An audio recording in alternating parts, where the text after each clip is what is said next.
Et bonjour à tous et bienvenue dans cette nouvelle vidéo résumant l'actualité Harry Potter.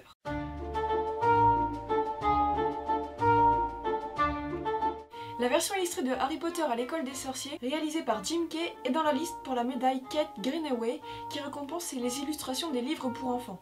L'illustrateur Jim Kay avait déjà remporté la médaille en 2012 pour quelques minutes après minuit. La cérémonie de remise des prix aura lieu le 19 juin prochain. Une version illustrée est également prévue pour les livres de la bibliothèque de Poudlard. C'est ce qu'avait annoncé Bloomsbury l'an dernier. Ces 3 livres comprenant les contes de Biddle le Bard, le Quidditch à travers les âges et Vie et habitat des animaux fantastiques sortiront à partir de cette année à raison de 1 par an. Et si je vous parle de tout ça, c'est parce qu'une date de sortie pour la version illustrée des Animaux Fantastiques a été annoncée. Elle sortira le 7 novembre prochain et sera illustrée par Olivier Lomenec-Gill. Le livre contiendra les 6 nouvelles créatures ainsi que la nouvelle préface et il sera vendu au prix de 22,50 livres et une version de luxe est prévue pour 108 livres.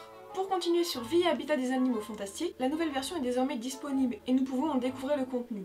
Le nouvel avant-propos de Newt remplace celui de Dumbledore et permet de découvrir quelques indices au sujet des prochains films à venir et laisse penser que de nouvelles éditions sont également à venir. Newt explique que les créatures ajoutées à cette édition sont américaines. Il s'agit par exemple de l'oiseau tonnerre ou du serpent cornu. La théorie avançant le fait que Newt serait un espion de Dumbledore est renforcée puisque le magizoologiste affirme ne pas pouvoir détailler sa relation avec le directeur de peur de violer le code des services secrets magiques et de trahir ses secrets. Quelques anecdotes comme celle disant que Newt fut le premier sorcier à capturer Grindelwald peuvent aussi être retrouvées. Pour découvrir tous les détails concernant ce sujet, je vous conseille d'aller jeter un œil à l'article en lien dans la description. La bibliothèque de Poudlard a enfin été rééditée en français. Ces nouvelles éditions sont d'ailleurs sorties le 11 mai dernier et vous pouvez vous les procurer individuellement pour 12,90 €, mais pour l'instant aucun coffret n'est annoncé. En mars dernier, les Animaux Fantastiques a remporté 4 Empire Awards lors de la cérémonie se déroulant à Londres. Ces 4 récompenses seront venues respectivement à Colin Atwood pour les meilleurs costumes. Pour rappel, elle avait déjà remporté un Oscar en février dernier dans la même catégorie. À Stuart Craig et James Beach pour les meilleurs décors, meilleur acteur pour Eddie Redmayne et enfin pour les meilleurs maquillages et costumes. Nous en apprenons davantage quant au casting de la suite des Animaux Fantastiques. En effet, 2 nouveaux acteurs ont été annoncés. Nous apprenons ainsi que l'acteur Jude Law incarnera Albus Dumbledore avant sa prise de fonction en tant que directeur de Poudlard. Quant au deuxième acteur, il s'agit de Callum Turner qui incarnera Theseus Scamander, le frère de Newt Scamander. Pour la petite information, Callum Turner est un acteur ayant joué aux côtés de Daniel Radcliffe dans le film Victor Frankenstein. Depuis le 24 mai dernier, la pièce de théâtre Harry Potter and the Cursed Child s'est vue attribuer un tout nouveau casting. C'est ainsi que nous avons pu découvrir de tout nouveaux visages pour reprendre les rôles de l'ancien casting. Nous pouvons donc retrouver Jamie Glover dans le rôle de Harry Potter, Emma Lowndes pour Ginny Weasley, Theo Ancient pour Albus Potter, Thomas Aldridge pour Ron, Raki Ayola pour Hermione, Elena Luco, déjà présente dans l'ancien casting, reprendra le rôle de Rose, Samuel Blenkin pour Scorpius et James Howard, également déjà présent dans l'ancien cast, reprendra le rôle de Drago Malfoy. Bien d'autres acteurs ont également rejoint le nouveau casting et pour tous les découvrir en détail, je vous invite à jeter un petit coup d'œil à l'article y correspondant dans la description. Le casting original aura quant à lui la priorité pour reprendre leur rôle pour la version de Broadway en préparation pour le printemps 2018. La date de la première officielle pour la pièce de Broadway a d'ailleurs été annoncée. Elle se fera le 22 avril 2018 au Lyric Theatre. La production de la pièce à Broadway ne sera pas la seule à l'international. En effet, la production de Harry Potter and the Cursed Child en souhaite 10. Comme le souhaitait J.K. Rowling, la pièce pourrait donc être jouée dans plusieurs pays. Des rumeurs concernant une possible production à Toronto avaient été émises l'an dernier, mais rien n'est officiel et aucun autre pays n'a été annoncé pour le moment. Mais à Londres, la pièce continue de ramasser énormément de récompenses. En avril dernier avait lieu la cérémonie des Laurence Olivier Awards et elle a remporté 9 récompenses sur ses 11 nominations. Ces distinctions concernent les meilleurs éclairages, le meilleur son, les meilleurs costumes, les meilleurs décors, le meilleur acteur dans un second rôle pour Anthony Boyle, la meilleure actrice dans un second rôle pour Noma Dumezweni, le meilleur acteur pour Jamie Parker, le meilleur metteur en scène pour John Tiffany et la meilleure nouvelle pièce. Kenneth Branagh, l'interprète de Gilderoy Lockhart, était également présent à la cérémonie où il a reçu un prix spécial récompensant l'ensemble de sa carrière au service du théâtre britannique.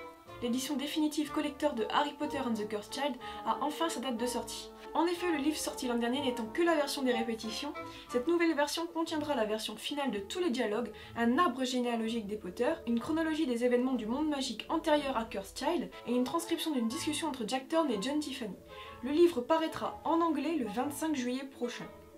Gallimard prévoit également une publication mais aucune date n'est annoncée pour le moment. Depuis quelque temps, nous savons que l'attraction du Dragon Challenge au parc Orlando en Floride est destinée à être démontée. Mais par quoi va-t-elle être remplacée? Il s'agirait d'une attraction avec un parcours mélangeant décors intérieurs et extérieurs et qui inclurait la forêt interdite. Une autre attraction prenant la forme de gradins mobiles est également prévue. Vous n'êtes sans doute pas passé à côté, une nouvelle extension du Studio Tour à Londres a ouvert ses portes. Il s'agit de la forêt interdite. L'immersion est totale dans cette nouvelle partie des studios. Vous pourrez y retrouver un Buck animatronique saisissant de réalisme ou encore Aragog, et être complètement baigné dans l'atmosphère de la forêt au milieu des arbres gigantesques, d'un sol mou comme si vous marchiez sur un tas de feuilles, de bruits d'animaux et bien d'autres choses. Une manette présente dans les décors permet même de contrôler la météo de la forêt. À cela s'ajoute une nouvelle installation pour prendre des photos. Cette fois-ci cela se passe dans la cabane d'Hagrid et cela permet de recréer l'effet de gigantisme en fonction de l'endroit où vous vous asseyez. Une Ford Anglia se faisant cogner par un bras mécanique du sol cogneur a également été ajoutée. Depuis le 3 avril dernier, on a mis en vente des tickets pour l'exposition londonienne à la British Library. Elle ouvrira le 20 octobre prochain à l'occasion des 20 ans de la saga et sera centrée sur l'histoire de la magie et les influences de Harry Potter. Vous pourrez y voir plus d'une centaine d'objets dont certains provenant de la collection de la British Library, mais également par exemple le dessin des mandragores de Jim Kay. En avril dernier a eu lieu la Coupe d'Europe de Muggle Quidditch à Anvers, en Belgique. À cette occasion, 32 équipes issues de 15 nations se sont réunies. De plus en plus de pays sont donc concernés par la compétition, et c'est ainsi que sont venus s'ajouter cette année Dublin et la République tchèque. Cette compétition a amené son lot de surprises, comme par exemple l'équipe d'Italie, les Virtute Romana, qui se qualifient avec surprise en deuxième position. Certains favoris se sont quant à eux fait rapidement écarter de la compétition, comme les Titans de Paris ou les Vélociraptors, qui étaient pourtant les deux favoris de cette année.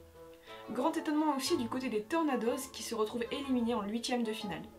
Les Français assurent lors de la première journée puisque les 3 équipes se qualifient en première division mais se retrouvent malheureusement rapidement éliminés lors des 8e et des quarts de finale. Les Belges ont quant à eux surpris puisque les Dodos de Anvers remportent la compétition face aux Unicorns de Turquie. Les autres équipes belges ont également fourni de très beaux matchs en se qualifiant pour l'une d'entre elles en première position lors de la phase de groupe. Les équipes se sont toutes nettement améliorées cette année, ce qui donne place à des matchs intenses et agréables à regarder. Cette progression peut notamment être remarquée pour les équipes allemandes depuis la Coupe du Monde de l'été dernier. Cet été se déroulera les European Games à Oslo en Norvège, et cette parenthèse permet d'évoquer la performance des Norvégiens lors de la compétition. Bien qu'ils aient fini 4e, ils ont tout de même réussi à se qualifier en première place de leur groupe et éliminent les Cruikshank de Lyon, mais aussi les Titans de Paris, mais échouent malheureusement en demi-finale face aux Unicorns. Cette vidéo est maintenant terminée, donc pour plus de détails concernant chacun des points d'actualité que je viens d'aborder, je vous invite à aller voir les articles en lien dans la description. Donc voilà, merci d'avoir regardé cette vidéo et à très bientôt.